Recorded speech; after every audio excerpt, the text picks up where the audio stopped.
kita akan terlebih dulu menyembah Tuhan.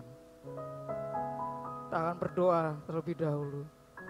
Tuhan, kami mengucap syukur dan terima kasih Tuhan, buat kasih setiamu Tuhan, sehingga kami boleh Tuhan ada dalam keadaan sehat Tuhan, ada dalam memuji Engkau Tuhan, dalam kebaktian ini Tuhan. Mari Tuhan, biarpun kami berada di mana Tuhan, Engkau hadir Tuhan, Engkau menjamah setiap hidup kami Tuhan. Terima kasih Tuhan, terima kasih. Maka kami Tuhan siap memuji dan menyembah Engkau Tuhan. Terima kasih Tuhan, terima kasih. Mari Bapak Ibu Saudara, kita mau menyembah Tuhan terlebih dahulu. Kita angkat temu sembah Dia. Haleluya.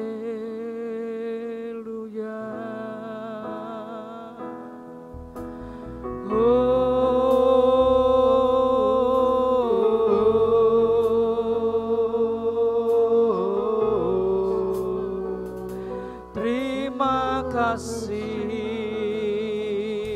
Tuhan buat kasih setiamu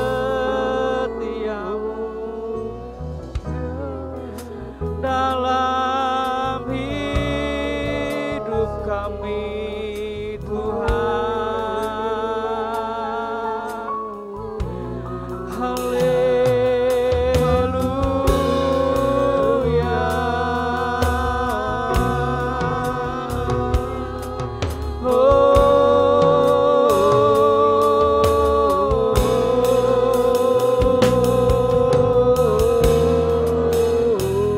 Syukur kami naikkan padamu Tuhan.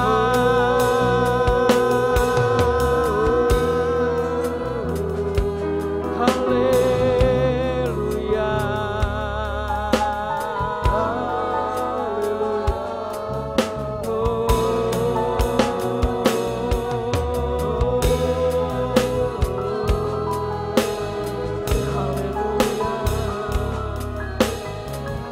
Mari kita mau pujikan lebih dalam untuk menyembah Tuhan.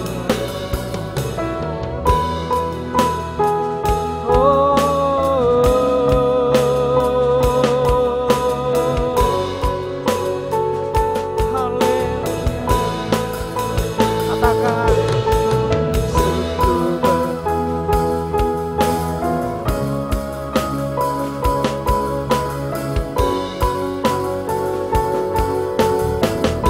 sungguh besar setiamu, sungguh besar setiamu,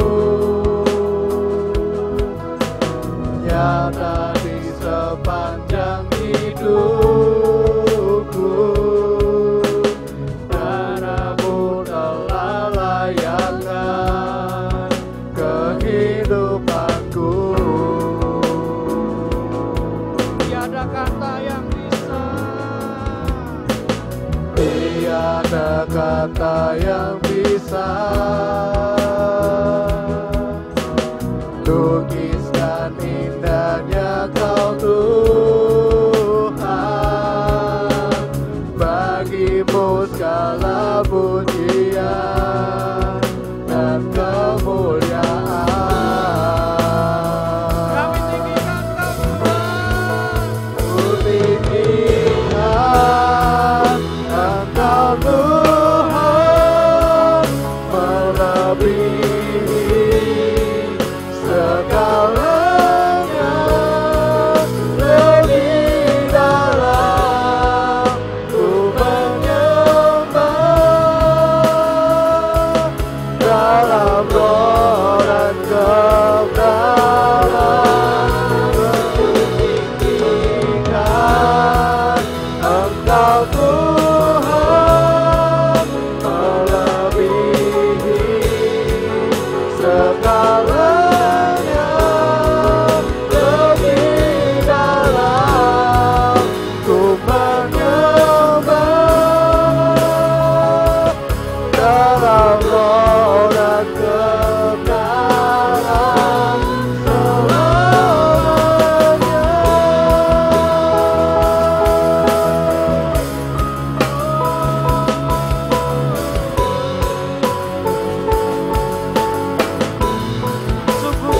setiamu, sungguh besar setiamu,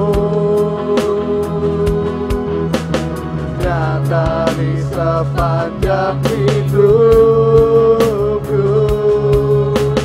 Darahmu telah layakkan kehidupanku. tiada kata yang bisa, Tiada kata yang bisa lukiskan indahnya Kau Tuhan. Bagimu segala pujian dan kemuliaan.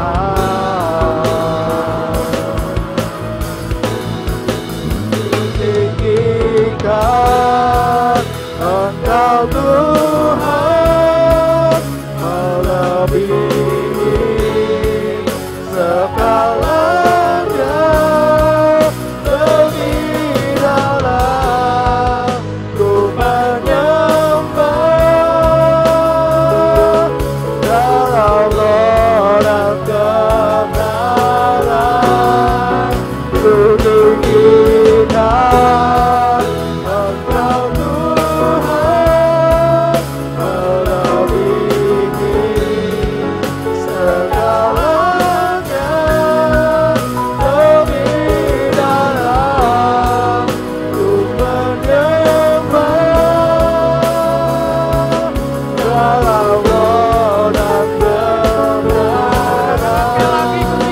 Ku tinggikan Engkau Tuhan melebihi segalanya, lebih dalam ku menyembah dalam roh dan kebenaran selamanya.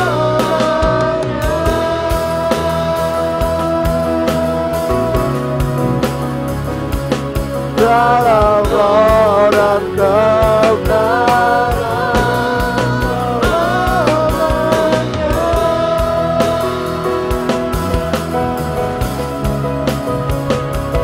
dalam roh dan kebenaran selamanya.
kasih Tuhan.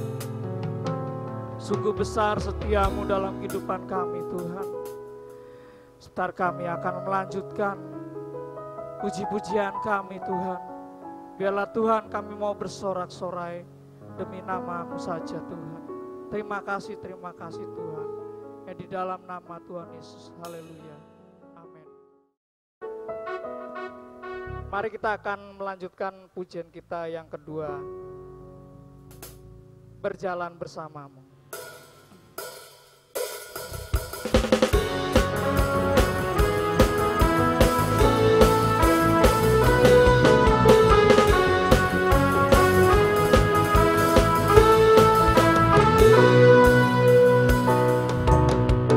Berjalan bersamamu,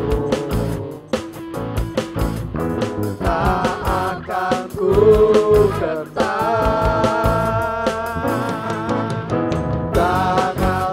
menopangku, jalani kehidupan. Kau mengangkatku, Kau mengangkatku ke atas gunung batu. Kau beriku kemenangan. Kau membuat aku memeriksa hidupku, bagi keselamatan. Kau buktikan kasih setiamu, benteng hidupku. Akan ku laku, aku tahu kau besertaku. Yesus, jaminan hidupku.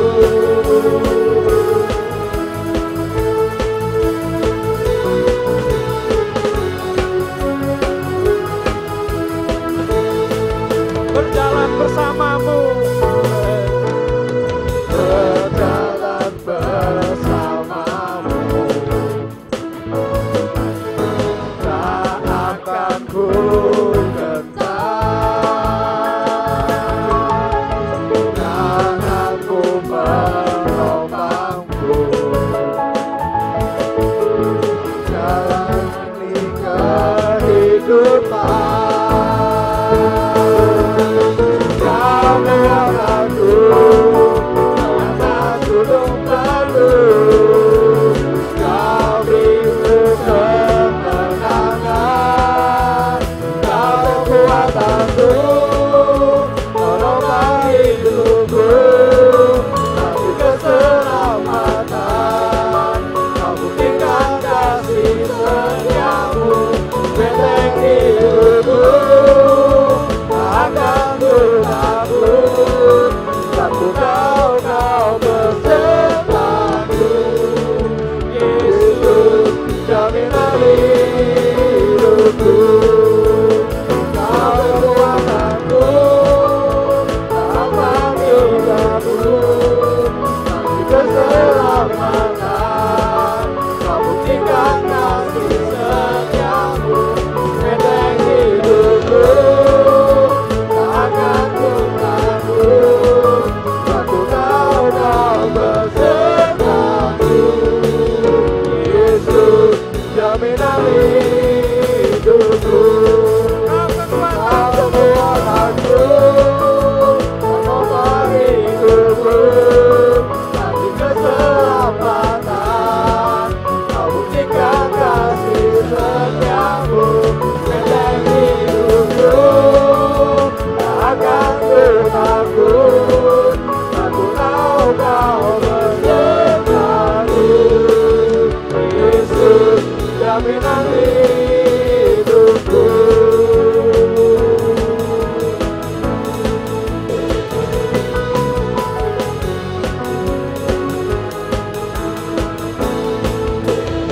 Haleluya, haleluya, haleluya. Kau ketuhanan kami Tuhan, percaya kota benteng dan perlindungan kami Tuhan. Terima kasih Tuhan, terima kasih.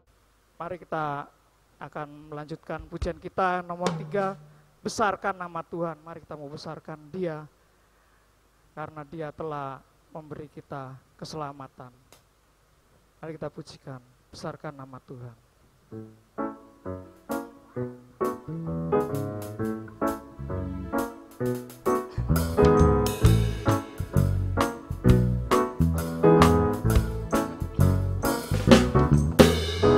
Besarkan nama Tuhan, pujilah Dia.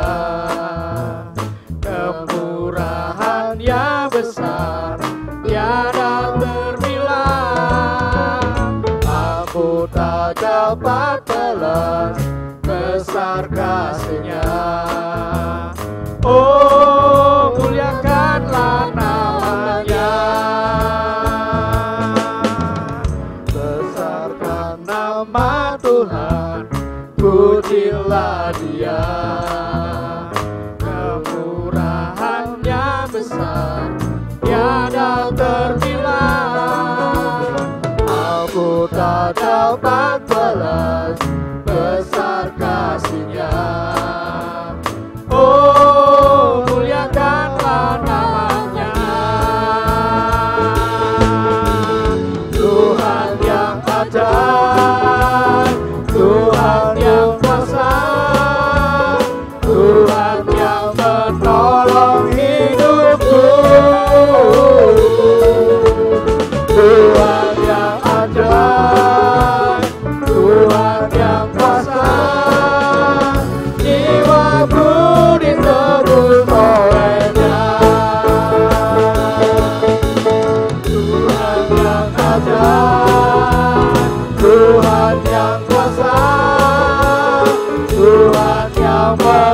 menolong hidupku. Tuhan yang ajaib, Tuhan yang besar, jiwaku ditebus olehnya. Jiwaku ditebus olehnya. Jiwaku ditebus olehnya.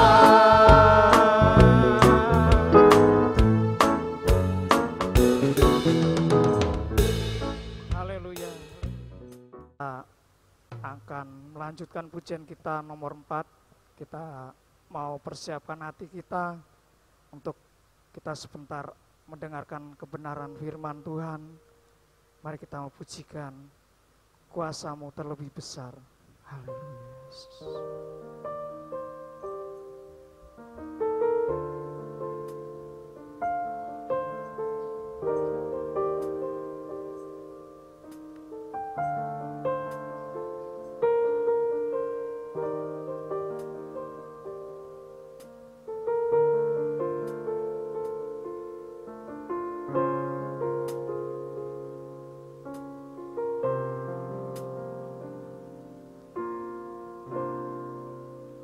Kuasa-Mu terlebih besar,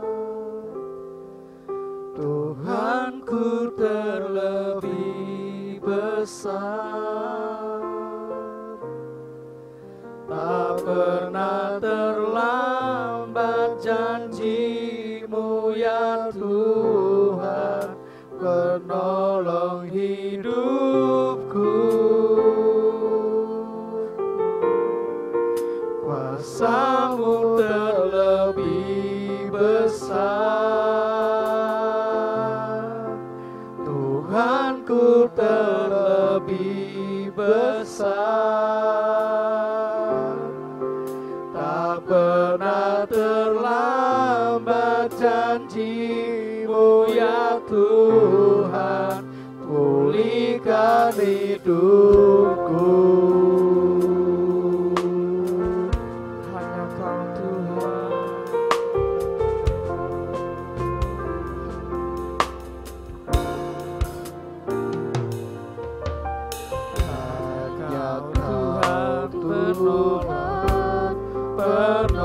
Penolongku,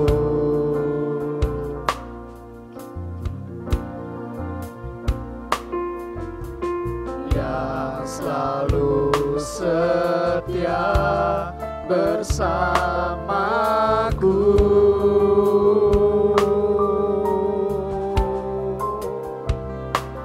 Kasih-Mu yang sanggup mengubah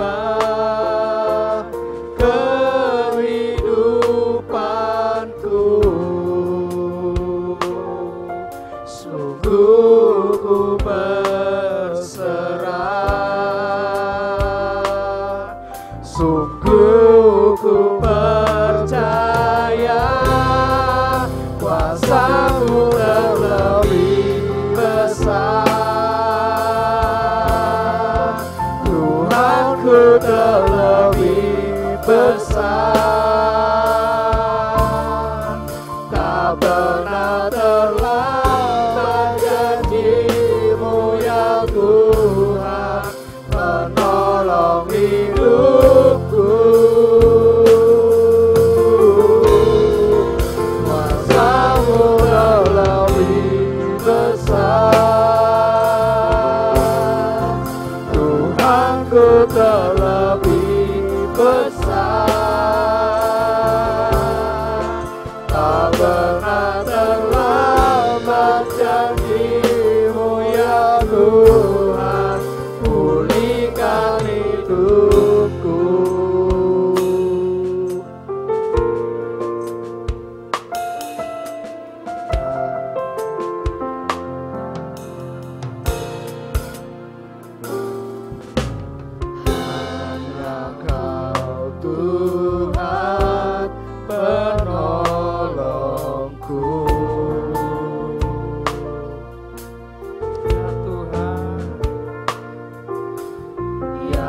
selalu setia bersamaku.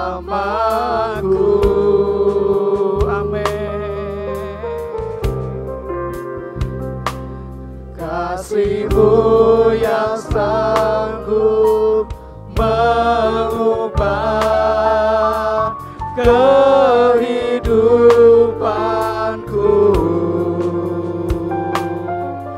Sungguh ku berserah, sungguh ku percaya kuasa-Mu lebih besar. Tuhanku Kau lebih besar. Tak pernah terlambat janji-Mu ya Tuhan, menolong hidupku. Kuasa-Mu lebih besar. Tuhanku Kau lebih besar. Tak pernah terlambat janji-Mu ya Tuhan, menolong hidupku. Kuasa-Mu lebih besar. Kuasa-Mu lebih besar. Tuhanku Kau lebih besar. Tak pernah terlambat janji-Mu ya Tuhan, menolong hidupku. Kuasa-Mu lebih besar. Tuhanku lebih besar. Tak pernah terlambat janji-Mu ya Tuhan, pulihkan hidupku. Sekali lagi katakan, kuasa-Mu lebih besar. Kuasa-Mu lebih besar. Tuhanku lebih besar. Tak pernah terlambat janji-Mu ya Tuhan, menolong hidupku. Kuasa-Mu lebih besar. Tuhanku lebih besar. Tak pernah terlambat janji-Mu ya Tuhan, pulihkan hidupku. Tak pernah terlambat janji-Mu ya Tuhan, pulihkan hidupku. Tak pernah terlambat janji-Mu ya Tuhan, pulihkan hidupku. Waktu dan selanjutnya saya serahkan kepada Pak Sendi untuk berkatakan firman Tuhan. Mari kita tundukkan kepala dan berdoa. Bapa kami yang di surga, dikuduskanlah nama-Mu. Datanglah kerajaan-Mu, dan jadilah kehendak-Mu di bumi seperti di dalam kerajaan surga. Dan berkatilah kami dengan makanan kami hari ini. Bapa, hari ini kami minta Engkau memberi makan kepada kami. Firman-Mu adalah makanan bagi kami, makanan untuk jiwa dan roh kami. Dan biarlah firman-Mu yang memberi kekuatan kepada hati, kepada pikiran, kepada jiwa kami, juga kepada roh kami. Firman-Mu juga menjadikan kehidupan bagi kami Bapak. Sekali lagi Bapak, berfirman-Lah, dan kami juga siap Tuhan untuk Engkau tegur segala hal apapun dalam hidup kami yang tidak berkenan kepadamu Tuhan. Kami rela untuk Engkau singkapkan, kami rela untuk Engkau tegur, kami juga mau Tuhan untuk Engkau kerjakan, untuk Engkau ubah. Kami mau berubah Tuhan, kami mau berubah, kami mau menjadi sama seperti ini. Terima kasih Bapa. Ini doa dan permohonan kami kepada Engkau Bapa. Kami minta kepadamu di dalam nama Tuhan Yesus Kristus. Haleluya. Kita semua mengatakan amin. Puji Tuhan. Shalom. Haleluya. Ya, kita bersyukur kalau kita ada dalam keadaan yang baik saat ini. Ya, saudaraku, kita akan kembali membicarakan firman Tuhan. Ya, kita telah berbicara beberapa kali ini dengan topik tidak ada kebetulan yang kebetulan, dan hari ini kita masuk pada bagian yang ketiga. Saudaraku, topik ini menjadi salah satu warna daripada kitab Ester. Ya, mungkin ada beberapa Bapak Ibu Saudara yang belum menyaksikan video sebelumnya. Ya, pada video sebelumnya saya telah menyebutkan kitab Ester ini sangat unik. Ya, keunikannya apa, Saudara? Yang pertama, tidak ada satupun kata atau nama Tuhan yang ditulis di dalamnya. Dan yang kedua, kitab Ester ini berisi rangkaian-rangkaian peristiwa yang serba kebetulan, Saudara, atau kita sebut kebetulan demi kebetulan. Ya, dan kita telah mencatat ada 4 kebetulan. 3 kebetulan yang menguntungkan buat orang Yahudi dan 1 yang mencelakakan. Apa 3 kebetulan yang menguntungkan? Yang pertama, kebetulan yang pertama, Ratu Wasti dipecat. Artinya ada lowongan untuk menjadi ratu. Kebetulan yang kedua, ada kontes pemilihan ratu, dan Ester yang terpilih menjadi pemenangnya, dia yang menjadi ratunya. Dan yang ketiga, Mordekai tidak sengaja mendengar rencana pembunuhan raja dan dia melaporkan, tetapi dia tidak mendapatkan hadiah apapun. Ya, nah, satu lagi kebetulan yang mencelakakan apa, Saudara? Ada seorang yang bernama Haman. Dia ini keturunan Agag. Dia menjadi pejabat tertinggi. Raja memerintahkan supaya rakyat memberi penghormatan kalau dia lewat, tetapi satu orang tidak mau memberi dia penghormatan, yaitu Mordekai. Dia ini orang Yahudi. Mungkin waktu itu disuruh menyembah, ya, dan Mordekai tidak mau. Dan ini membuat Haman menjadi marah, bukan hanya kepada Mordekai, dia murka, dia ingin membasmi semua orang Yahudi. Nah, dari 4 kebetulan ini kita telah mencatat 2 kesimpulan, ya, pada catatan sebelumnya. Apa, Saudara? Yaitu yang pertama, walaupun bangsa Yahudi ini sedang ada dalam masa pembuangan, mereka sedang ada dalam masa pendisiplinan, ternyata Tuhan tidak lepas tangan atas keselamatan mereka. Nah, dari hal ini kita belajar mengenal Tuhan, bahwa apa, Saudara? Kasih dan setianya Tuhan itu tidak berubah, bahwa kesetiaan Tuhan itu tidak bersyarat, unconditional. Dari hal ini kita mesti belajar bahwa janganlah kita pernah meragukan kesetiaan Tuhan.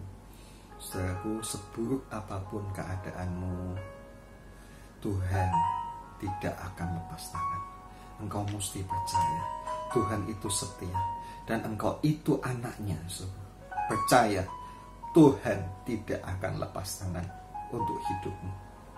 Yang kedua, saudara, ya, bahwa Tuhan itu turut bekerja di dalam segala hal, ya. Tetapi bukan hanya Tuhan, ternyata iblis juga turut bekerja. Iblis bekerja di hati Haman. Dia ingin membinasakan semua orang Yahudi. Nah, saudara, dari hal ini kita belajar apa? Kita harus waspada, ingat kepada pesan Tuhan Yesus. Berjaga-jagalah dan berdoalah. Roh memang penurut, tetapi daging lemah. Ya, nah itu 2 catatan kita pada video sebelumnya. Sekarang kita mau melanjutkan, saudara, ya. Nanti Anda baca Ester 3 ayat 7 sampai ayat 15. Nanti kalau Anda baca, saudara, Anda akan menemukan bahwa Haman dengan segala kelicikannya, dia membuat suatu rencana yang sangat keji, yaitu membantai orang Yahudi. Dan Haman ini dia berjanji kepada raja bahwa dia akan memberikan sumbangan kepada kas negara kalau raja mau mengeluarkan surat izin pembantaian orang Yahudi. Dan anehnya, raja menyetujui. Artinya apa? Bahwa nyawa semua orang Yahudi di seluruh kekaisaran Persia itu terancam mati. Nah, sekarang saya ingin mengajak Anda untuk membuka Alkitab. Bukalah Alkitab Anda pada Ester pasal yang keempat. Lihatlah judulnya. LAI memberi judul, ya, usaha Mordekai untuk menolong orang Yahudi. Ya. Nah, di pasal 4 ini ada beberapa kalimat yang menarik untuk kita renungkan, yaitu ayat 13 dan 14. Coba Anda siapkan, ya. Nah, kata-kata Mordekai pada ayat 13 dan 14 ini adalah kata-kata yang bisa membuat Ester kemudian sadar, dan Ester dikuatkan untuk dia berbuat sesuatu untuk menyelamatkan bangsanya, ya. Nah, sekali lagi saya harap setelah video ini Anda ambil waktu bersama keluarga Anda, buka, baca Alkitab Anda bersama keluarga, dan bicarakan mulai pasal 3 ayat 7 sampai pasal 4 secara keseluruhan, ya. Nah, kita akan membaca sekarang bersama-sama Ester 4 ayat 13 dan 14 bersama. 2, 3. Maka Mordekai menyuruh menyampaikan jawab ini kepada Ester. Jangan kira karena engkau di dalam istana raja, hanya engkau yang akan terluput dari antara semua orang Yahudi. Sebab sekalipun engkau pada saat ini berdiam diri saja, bagi orang Yahudi akan timbul juga pertolongan dan kelepasan dari pihak lain. Dan engkau dan kaum keluargamu akan binasa. Sebab siapa tahu mungkin justru untuk saat yang seperti ini engkau beroleh kedudukan sebagai ratu. Ya, saya ulang ayat 14, ya, saudaraku. Sebab sekalipun engkau pada saat ini berdiam diri saja, bagi orang Yahudi akan timbul juga pertolongan dan kelepasan dari pihak lain. Dan engkau dengan kaum keluargamu akan binasa. Siapa tahu mungkin justru untuk saat yang seperti ini engkau beroleh kedudukan sebagai ratu, ya. Jadi ada 2 kalimat di ayat 14 ini, ya. Kalimat yang pertama yang mengatakan, sebab sekalipun engkau pada saat ini berdiam diri saja, bagi orang Yahudi akan timbul juga pertolongan dan kelepasan dari pihak lain, ya. Saudaraku, kita ini tidak tahu bagaimana kehidupan rohani Mordekai, ya. Apakah dia seorang yang selalu rajin berdoa, selalu membaca firman Tuhan, ya. Tetapi yang pasti, saudaraku, Mordekai hidup di tengah-tengah bangsa-bangsa yang pada waktu itu mereka menyembah kepada berhala. Yang budayanya waktu itu adalah syarat dengan pesta pora dan mabuk-mabukan, ya. Gaya hidup yang sangat hedonisme, ya. Nah, ada satu hal yang mungkin tidak pernah dibicarakan atau dipikirkan oleh para pengkhotbah. Apa itu, saudara? Ya, bahwa Mordekai ini orang Yahudi.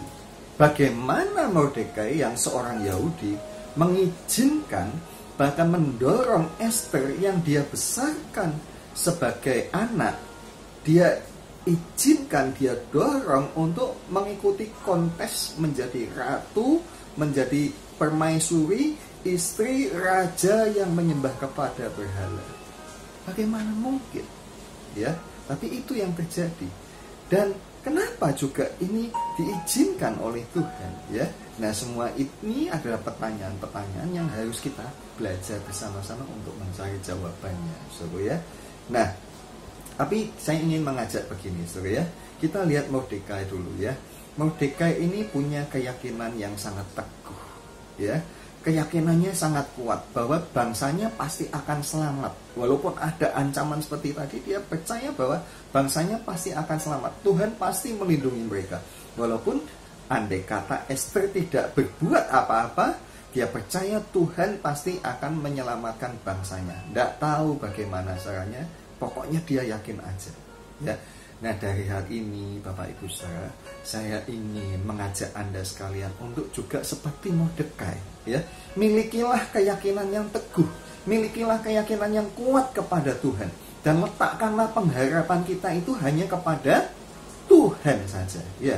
Nah, saudara, Mengapa saya mengatakan hal ini, saudara ya? Karena memang saudara ya, tidak sedikit ya dari anak-anak Tuhan yang rajin ke gereja, yang rajin baca Alkitab, ya, yang suka juga rajin datang ibadah ke gereja, tetapi tidak punya keyakinan yang teguh, tidak punya keyakinan yang kuat bahwa Tuhan itu menjaga dan melindungi hidupnya, bahwa Tuhan yang memelihara hidupnya, bahwa Tuhan yang juga yang akan memberi apa yang diperlukannya. Saudaraku, ya, bahkan tidak sedikit juga ada orang-orang yang takut ya dalam masa-masa seperti ini. Ada banyak anak-anak Tuhan yang takut ya. Nah, nanti Anda dapat menyaksikan video khotbah saya untuk anak-anak youth and teen ya, pada tanggal 4 April kemarin ya.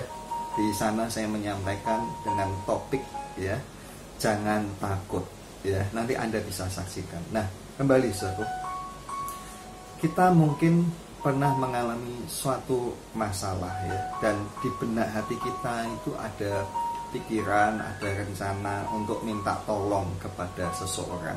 Lalu kita datang kepada orang itu. Karena apa? Karena orang itu kita pandang dia ini hebat. Kita pandang dia pasti akan nolong kita. Kita pandang dia ini orang baik, pasti akan menolong. Tetapi ternyata orang itu tidak mau menolong. Bahkan dia menutup mata, menutup telinga, dan yang dia buka cuman mulutnya aja. Paham ya saudara ya?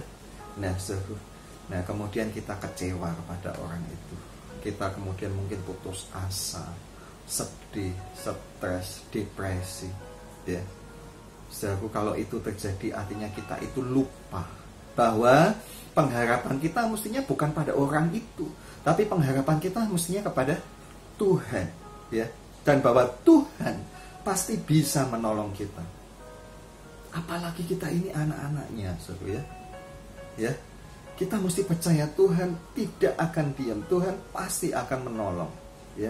Entah siapa yang nanti Tuhan pakai, entah bagaimana caranya, bagaimana jalannya, itu urusannya Tuhan. Tugas kita satu, apa? Percaya. Ya, tugas kita apa, Suruh? Percaya. Amin, Suruh. Ya, kita harus percaya kepada Tuhan ya. Nah, karena itu saudaraku ya, kita janganlah terlalu mengagung-agungkan seseorang yang mungkin kita pandang, wow dia ini hebat, dia ini kaya, dia ini pinter, dia ini punya kedudukan ya. Yang kita pandang dia pasti bisa nolong kita ya. Kita pandang dia pasti mau nolong karena dia ini orang baik. Saya katakan saudaraku, belum tentu. Nanti kita kecewa ya. Saya mengatakan ini kenapa? Karena ini pelajaran kehidupan saudara. Saya bisa mengatakannya karena saya telah mengalaminya ya. Nah, karena itu saudara, kalau ini nanti suatu saat terjadi, ingat perkataan yang saya sampaikan saudara. Tidak ada kebetulan yang kebetulan. Atau mungkin itu sudah pernah terjadi, pernah kita alami. Dan kalau itu terjadi, itu pun bukan satu kebetulan yang kebetulan ya. Nah, sebaliknya Bapak Ibu Saudara, kita ini jangan terlalu memandang rendah seseorang ya. Mungkin orang itu sederhana ya, tapi bisa jadi orang sederhana itu yang bakal dipakai Tuhan untuk menolong kita. Orang yang sederhana itu yang mungkin justru punya hati untuk menolong kita ya. Bahkan satu lagi, bisa jadi orang yang kita musuhi itu yang menolong kita ya. Nah, karena itu saudaraku ya, kita belajar ya, janganlah memusuhi orang ya. Jangan Anda bilang tidak mungkin saudaraku ya. Ingat, siapa yang nolong saudara-saudara Yusuf ya, adik terkecil yang mereka musuhi, justru itu yang menolong hidup mereka ya. Karena itu, saudaraku ya, belajar bersama-sama, jangan memusuhi orang ya. Nah, kalimat yang kedua dari ayat yang ke-14 ya, bunyinya tadi mengatakan, siapa tahu mungkin justru untuk saat yang seperti ini engkau beroleh kedudukan sebagai ratu ya. Kalau kita membaca ayat ini, saudara, kita jangan bingung ya. Maksud kalimat ini bukan berarti Esther belum menjadi ratu Tidak, Esther sudah menjadi ratu.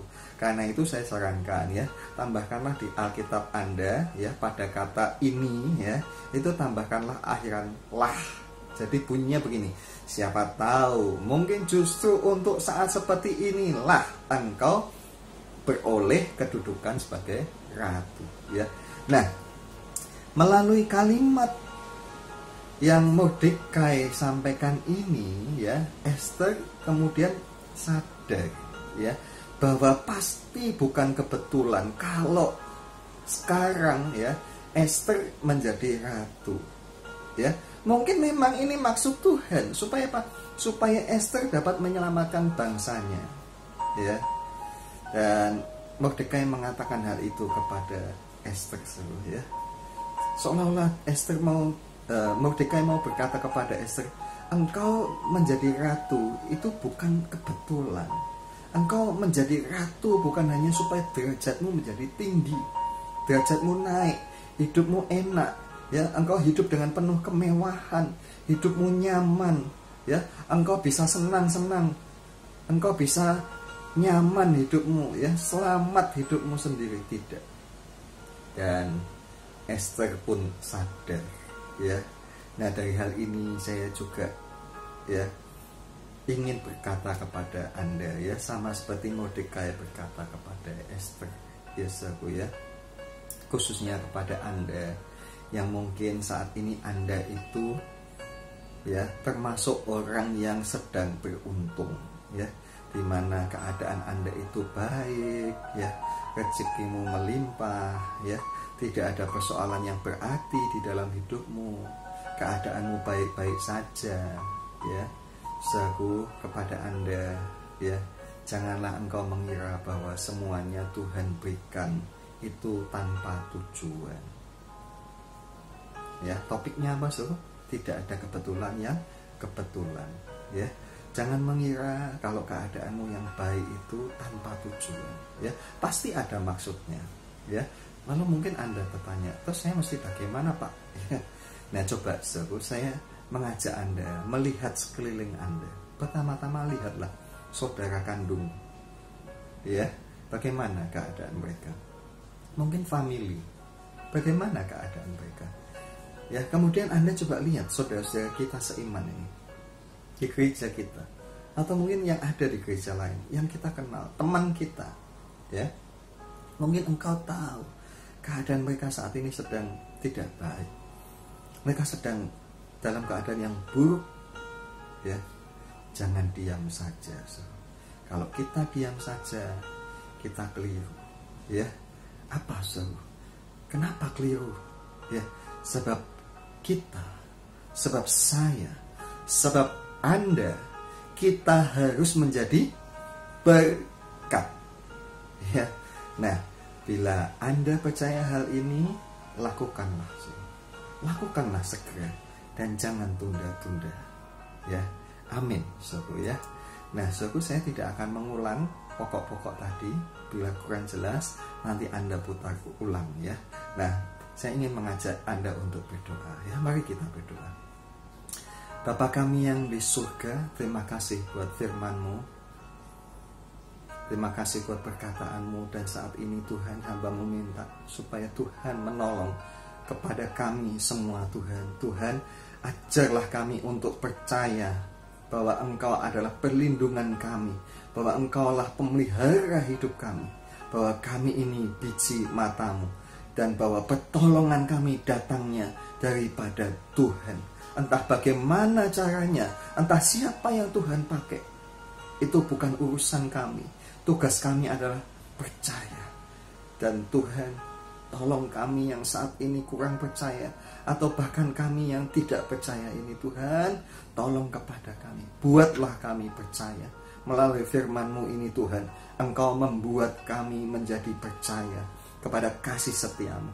Dan Tuhan, ajarilah juga kami ini untuk menghargai, menghormati semua orang, meskipun mereka adalah orang-orang yang sederhana. Dan ajar kami juga untuk tidak memusuhi siapapun. Dan Tuhan, kami juga minta, Tuhan, supaya kami mengerti bahwa di dalam seluruh kehidupan kami ini tidak ada hal yang kebetulan. Kalau keadaan kami baik atau keadaan kami buruk sekalipun, itu bukan kebetulan. Kalau kami senang atau kalau kami saat ini sedang susah, kalau saat ini kami sehat atau saat ini kami sedang sakit, semuanya juga tidak kebetulan, pasti ada maksudnya. Karena itu Tuhan, nyatakanlah maksud-Mu kepada kami. Dan kami percaya Tuhan, firman-Mu mengatakan kepada kami, tugas kami sebagai anak-anak-Mu, kami harus menjadi berkat. Jadikanlah kami Tuhan, anak-anak-Mu yang menjadi berkat bagi banyak orang. Dan kami memuliakan nama-Mu, kami mengharumkan nama-Mu di atas muka bumi ini. Terima kasih Bapa. Terus Tuhan memberkati kami, menjagai dan melindungi kami. Dan akhirnya Bapa, ulurkanlah tangan-Mu atas kepala kami semua Tuhan. Dan berkatilah kami dengan kasih karunia, dengan rahmat, dengan damai sejahtera yang melampaui segala akal. Tuhan menjaga dan melindungi keluarga kami semua. Dimanapun kami berada, penyertaan Tuhan berlaku atas kami. Tuhan memberkati segala apa yang kami kerjakan. Tuhan memberikan kepada kami apa yang kami perlukan. Tuhan membukakan berkat-berkat yang ajaib di luar akal dan pikiran kami. Sebab Tuhan yang memelihara hidup kami. Terima kasih Bapa. Semuanya ini kami mintakan kepadamu di dalam nama Tuhan Yesus Kristus. Haleluya. Amin. Ya, puji Tuhan, Bapak Ibu Saudaraku, sampai jumpa lagi pada sesi yang akan datang. Tuhan Yesus memberkati.